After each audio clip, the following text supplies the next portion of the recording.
Hi everyone, for today I just wanted to show you guys my retro and semi-retro devices that I have in my collection. I have a soft spot for older, but not ancient technology because I find that there's something very charming about discovering how each of these devices work and learning from people who are close to me little bits of history of these devices. To start off the video, I have my audio and video recorders.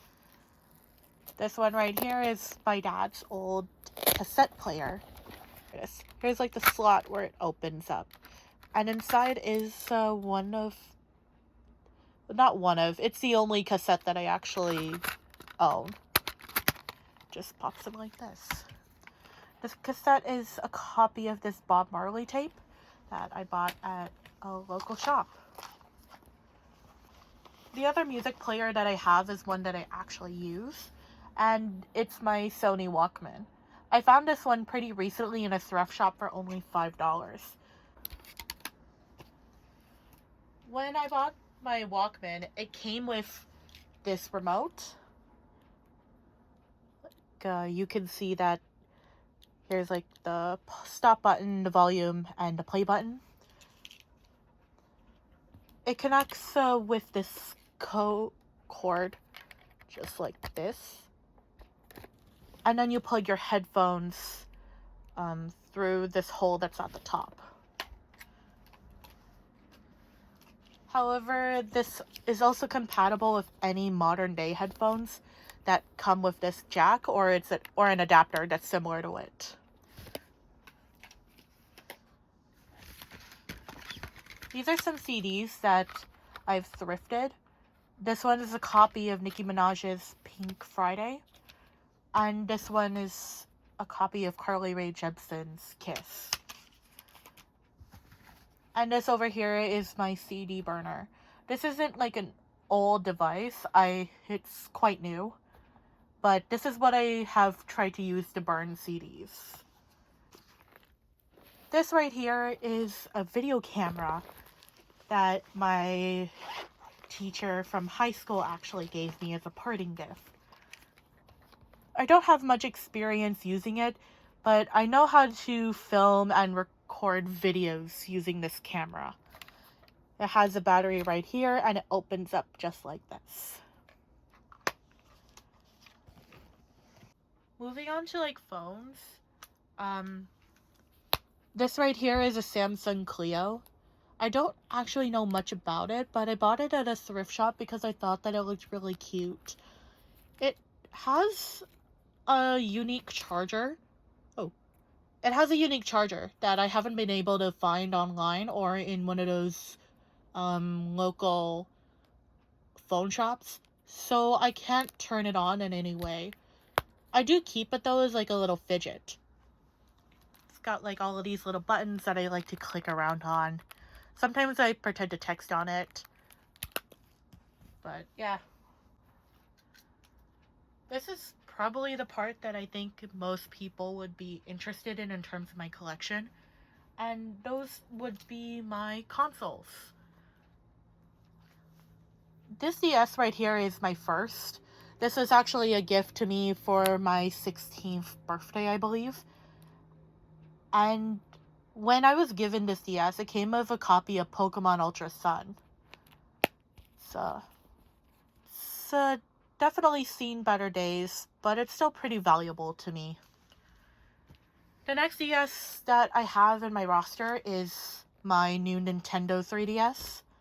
This was an item that I bought as a Christmas gift, I'd say about 2 years ago. I bought it for, I think, around $300, give or take.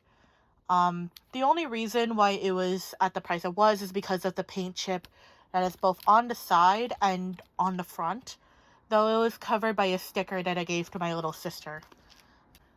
Right now, I'm typically playing Pokemon Y here, but I've also played Kirby Triple Deluxe, Epic Yarn. I forgot I downloaded this. Still haven't played it yet. I have Omega Ruby, which I didn't open. I played a little bit of Moon, but I didn't finish it. There's Pokemon Crystal, that one I barely touched. And here's the niche game of the day. Do any of you guys remember this one? I don't know. Moving on. Shortly after buying the new Nintendo 3DS, I got my Game Boy SP. On the day that I bought my Game Boy SP, I originally bought this Sonic the Hedgehog game. And because of the drift that was on this guy, I lost my temper so often that I just didn't touch this Game Boy for over a year. But I decided that I gave it a second chance because I didn't want to just have this console lay around and collect dust forever. So that's how I got into playing Yu-Gi-Oh! I think Yu-Gi-Oh! Is pretty fun. It's definitely different than Pokemon, I guess. But one thing that I don't really get even today is how I know I'm progressing. Because I've kind of just been in an endless loop of defeating random children for this tournament. And maybe it's just me, but I just couldn't figure out where to get the 6th locator card. Moving on to my 2DS. This is the case that I was given. And I have a couple of keychains to decorate the zipper. This one is a cassette tape that can record. And this is one of the keychains that I've decorated for a Valentine's Day event. Inside right here, there is a little pocket that can hold up to 3 games. I have a copy of Vampire Legends and Bratz Ponies over here. And here's the 2DS itself. You'll probably recognize it because it was in that video where I played the DS version of PvZ for the first time. And that video was recorded with the purpose of not just testing the game, but just testing how this little guy works. My favorite game to play on the Nintendo 2DS is Kirby Planet Robobot. Oh. And the reason why that is because the 2DS is the only one that can run this game. Yeah. Focus. And inside the case, there's also a copy of Littlest Pet Shop Springtime. And as for the newest console in my collection, it's ironically the oldest one, and that is my Nintendo DS Lite. I don't think this is a surprise to any one of you. Anyway, let's play a little bit of survival.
It is so hard to see some of my plants right now.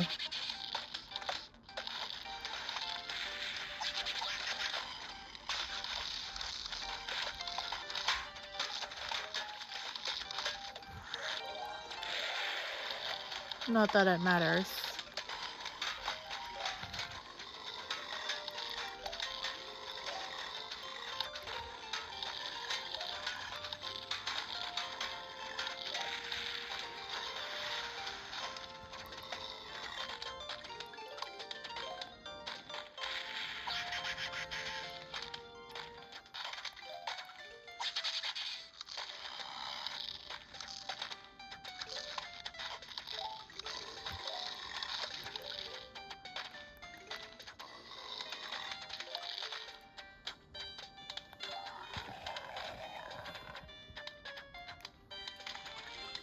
I guess to talk a little bit more about my DS Lite. I bought this one at, I think it's called Gamerama. It's the store that's at, I think it's Eglinton and Young. It was about $120, and what I know about this console is that this is the second version of the DS that dropped, and after that it was a 3DS Lite. But correct me if I'm wrong on that. I did get a chance to buy the original DS, but I didn't because I felt that it was, first of all, out of my budget, and second, it didn't fill a niche in my collection. The 3DS, it was my first console. The new 3DS, it was just because it was the best device to mod, at least in my sister's opinion. Do I want to... It finally happened. It froze. So I guess the limit is 18 waves in Survival Endless. Nice. Surprisingly, I haven't seen a Gigagarg yet. The Game Boy SP, it was because I wanted to try a Game Boy game. The 2DS, because it was just kind of unique looking. And as for this one, my 3DS, the original, it started to have like more severe instances of tear. Like, for a bit of context here, my rule with the new Nintendo 3DS is this one isn't allowed to leave home, but this one is allowed to leave home. But because of how often I've been using it back then, even if I was careful with it, I was worried about some of the damage that this DS has. Mainly like this little chip here, so I was afraid that I would risk chipping it if I had it in my pocket, even if it was the only thing that was inside. So I went with this one instead because of the convenience of the clamshell. The DS that I used to carry around a lot would be the 2DS. Like, it was... One thing I liked about the fact that it's flat is that I could just, like, slide it in a case, and then I could just, like, slide it in my tote bag with the rest of the books. But sometimes I would go out and I want to bring the DS with me, but I don't want to bring a bag. So it would just feel a little bit awkward if I just have it in my jacket, because sometimes it does get in a way of, like, my hip area when I try to sit down on the streetcar. As for the SP, I like having some variety in terms of the games that I play. And Yu-Gi-Oh! Can get a bit boring because of my inability to comprehend how to progress. That's a skill issue on my end, by the way. So just getting, like, a new clamshell DS is just the best option in terms of how I was thinking when I bought this. This is still the DS that I like to bring out with me the most. And Plants vs. Zombies is still the game that I like to play with the most. But when I'm at home, I like to play Pokemon more often. I think I would consider myself a mid-ranged fan.